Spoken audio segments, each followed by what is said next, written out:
শুনে নিন সংবাদ শিরোনাম। আগামীকাল শপথ গ্রহণ, বিহারে এনডিএ নেতা ঘোষণা নীতীশকে।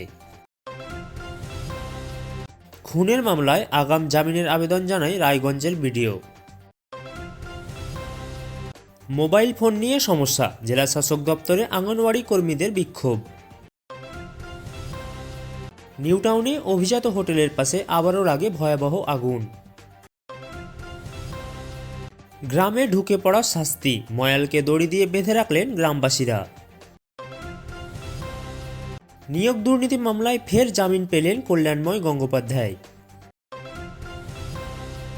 অবশেষে দিল্লি পৌঁছল আমেরিকায় গ্রেপ্তার হওয়া গ্যাংস্টার আনমোল বিষ্ণোই। খাল থেকে উদ্ধার শ্রমিকের দেহ, চাঞ্চল্য ছড়িয়ে পড়ে দক্ষিণ 24 পরগনার মগরাহাটে। পশ্চিম মেদিনীপুরের সবয়ঙে রেশন ডিলারের ঝুলন্ত দেহ উদ্ধার নিয়ে চাঞ্চল্য শুরু হয়। শিবপুরের একটি আবাসনে চলল গুলি, গুরুতর জখম এক মহিলা। এসআইআর আবহে নদিয়া এলেন অতিরিক্ত মুখ্য নির্বাচনী আধিকারিক। বৃহস্পতিবার সকাল 11:30 নাগাদ মুখ্যমন্ত্রী পদের জন্য শপথ নেবেন নীতীশ কুমার।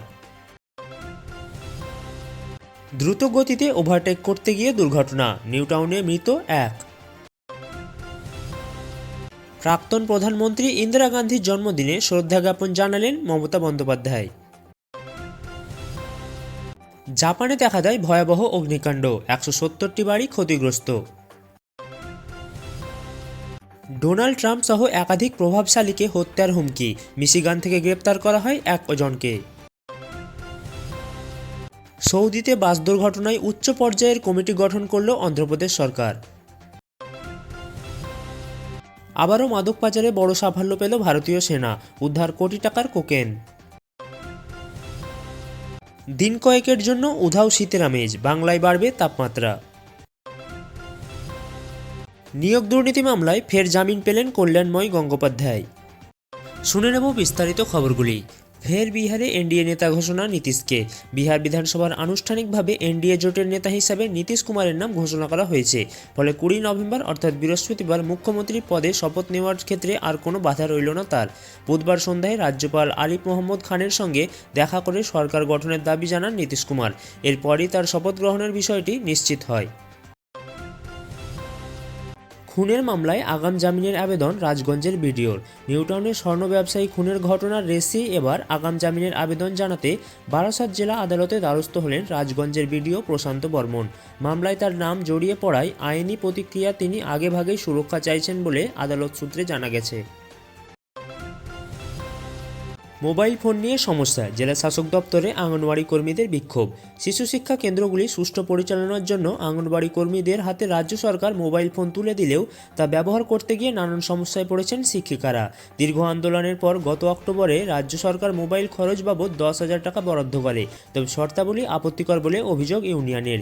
সিম কার্ড কেনা, মোবাইল সারাইয়ের খরচ ও বাজার মূল্যের ভিত্তিতে রিচার্জ বরাদ্দ সহ 8 দফা দাবিতে বুধবার পূর্ব মেদিনীপুর জেলা শাসক দপ্তরে বিক্ষোভ ও ডেপুটেশন দেয় West Bengal anganwadi workers and helpers union. New টাউনে অভিজাত হোটেলের পাশে ভয়াবহ আগুন। নিউ টাউনের একটি অভিজাত হোটেলের পাশে বৃহস্পতিবার দুপুরে ভয়াবহ আগুন লাগে। এলাকাটি একটি বেসরকারি সংস্থার মালিকাধীন। স্থানীয়দের দাবি, সেখানে লোহা কাটার কাজ চলাকালীন স্ফুলিঙ্গ ছড়িয়ে আগুন লাগে। চারদিকে জঙ্গল ও শুকনো গাছপালা থাকায় আগুন দ্রুত ছড়িয়ে পড়ে। স্থানীয়রা আরও জানান, প্রচুর দাহ্য পদার্থ মজুদ ছিল, যা আগুনের তীব্রতা বাড়ায়। দমকলের একাধিক ইঞ্জিন ঘটনাস্থলে পৌঁছে আগুন নিয়ন্ত্রণ আনার চেষ্টা চালাচ্ছে। গ্রামে ঢুকে পড়া শাস্তি, ময়ালকে দড়ি দিয়ে বেঁধে রাখলেন বাসিন্দারা। জলপাইগুড়ির বানারহাট ব্লকের চানাডিপা বড়বাড়ি এলাকায় 10 ফুট একটি দীর্ঘ ময়াল গ্রামে ঢুকে পড়তেই স্থানীয়রা সেটিকে দড়ি দিয়ে বেঁধে রাখেন। মঙ্গলবার সন্ধ্যায় বেরুবাগ নদীর ধারে একটি হাঁসকে তাড়া করতে দেখেই প্রথমে সাপটিকে আটক করলেন বাসিন্দারা, পরে সুপারি গাছে বেঁধে রাখা হয়। পরবর্তীকালে বন দপ্তরে খবর দিলে বন দপ্তরের লোকেরা সাপটিকে উদ্ধার করে। বন দপ্তরের ভূমিকা নিয়েও প্রশ্ন উঠছে। নিয়োগ দুর্নীতি মামলায় জামিন কল্যাণময় গঙ্গোপাধ্যায়ের। প্রাক্তন শিক্ষামন্ত্রী পার্থ চট্টোপাধ্যায়ের পর নিয়োগ দুর্নীতি মামলায় ফের আদালত থেকে জামিন পেলেন কল্যাণময় গঙ্গোপাধ্যায়। বুধবার বিচারপতি তীর্থঙ্কর ঘোষ তার জামিন মঞ্জুর করেছেন। এর ফলে পার্থ চট্টোপাধ্যায়, সুবিদেশ ভট্টাচার্য এবং শান্তিপ্রসাদ সিনহা সহ মোট 4 জন এখন এই মামলায় জামিন পেয়েছেন। দিল্লিতে পৌঁছলো আমেরিকায় গ্রেপ্তার হওয়া গ্যাংস্টার আনমোল বিষ্ণোই। কংগ্রেস নেতা বাবা সিদ্দিকীকে খুনের মূল অভিযুক্ত আনমোল বিষ্ণোইকে আমেরিকায় গ্রেপ্তারের পর দিল্লিতে নিয়ে এলো কেন্দ্রীয় গোয়েন্দা সংস্থা। গত বছরের অক্টোবরে ঘটে যাওয়া ঘটনা তার বিরুদ্ধে গ্রেপ্তারি পরোয়ানা ছিল। কুখ্যাত গ্যাংস্টার লরেন্সের বিষ্ণোই ভাই আনমোল আমেরিকা থেকে লরেন্সের গ্যাংয়ের হয়ে নাশকতার কাজ চালাতো বলে দাবি তদন্তকারীদের। খাল থেকে উদ্ধার শ্রমিকের দেহ, চাঞ্চল্য মগরাহাটে। দক্ষিণ 24 পরগনার মগরাহাটে খাল থেকে দীপক ভুইয়া নামক 23 বছরের বালকের দেহ উদ্ধারের পর চাঞ্চল্য ছড়ায় এলাকায়। বাঁকুড়ার ধুলাধাপি এলাকার বাসিন্দা দীপক রাস্তার কাজের জন্য ওই এলাকায় ছিলেন। মঙ্গলবার রাতে 3 সহকর্মীর সঙ্গে মদ্যপানের পর তিনি আর বাড়ি ফেরেননি। পুলিশ খুন না দুর্ঘটনা সেদিকে খতিয়ে দেখছে। মৃতদেহ ময়নাতদন্তে পাঠানো হয়েছে। রেশন ডিলারের ঝুলন্ত দেহ উদ্ধার ঘিরে চাঞ্চল্য সবংয়ে। পশ্চিম মেদিনীপুরের সবংয়ের বড় চাহরা এলাকার বাড়ির পাশের বাগান থেকে রেশন ডিলার মদনমোহন ভট্টাচার্যের ঝুলন্ত দেহ উদ্ধার হয়। ঘটনায় এলাকায় চাঞ্চল্য। পুলিশের প্রাথমিক অনুমান পারিবারিক কোনো কারণেই তিনি আত্মঘাতী হয়েছেন। বুধবার দুপুরে তার দেহ ময়নাতদন্তের জন্য খড়গপুর মহকুমা হাসপাতালে পাঠানো হয়েছে বলে সূত্রের দাবি। শিবপুরের আবাসনে চলল গুলি, গুরুতর জখম এক মহিলা। হাওড়ার শিবপুরের একটি আবাসনে গুলিবর্ষণের ঘটনায় চাঞ্চল্য ছড়ায়।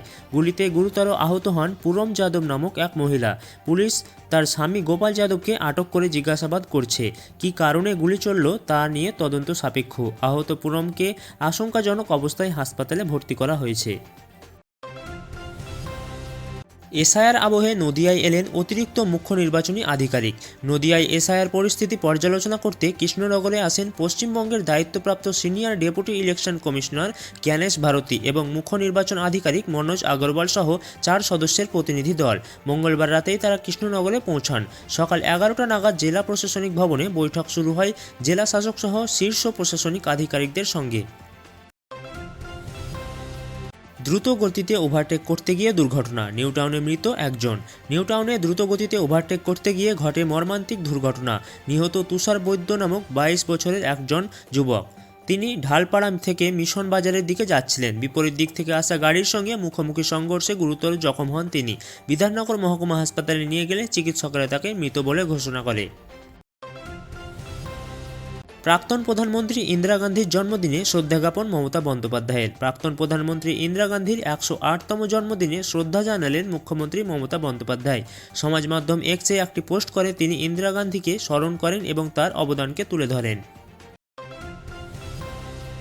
ডোনাল্ড ট্রাম্প সহ একাধিক প্রভাবশালীকে হত্যার হুমকি, মিশিগান থেকে গ্রেপ্তার একজন। আমেরিকার প্রেসিডেন্ট ডোনাল্ড ট্রাম্প এবং তার ছেলে ডোনাল্ড ট্রাম্প জুনিয়র এবং শিল্পপতি ইলন মাস্ককে হত্যার হুমকি দেওয়ার অভিযোগে 67 বছরের জেমস ডোনাল্ড ভান্সকে গ্রেপ্তার করেছে পুলিশ। কাকতালীয়ভাবে তার নাম ভাইস প্রেসিডেন্ট জেডি ভান্সের নামের অধ্যক্ষের সঙ্গে মিলে যায়। আদালত তাকে 2 বছরের কারাদণ্ডে দণ্ডিত করেছে। আপনারা শুনলেন লাইভ বাংলা ইউটিউব চ্যানেল। এখনই সাবস্ক্রাইব করুন সারাদিনের গুরুত্বপূর্ণ খবর পেতে।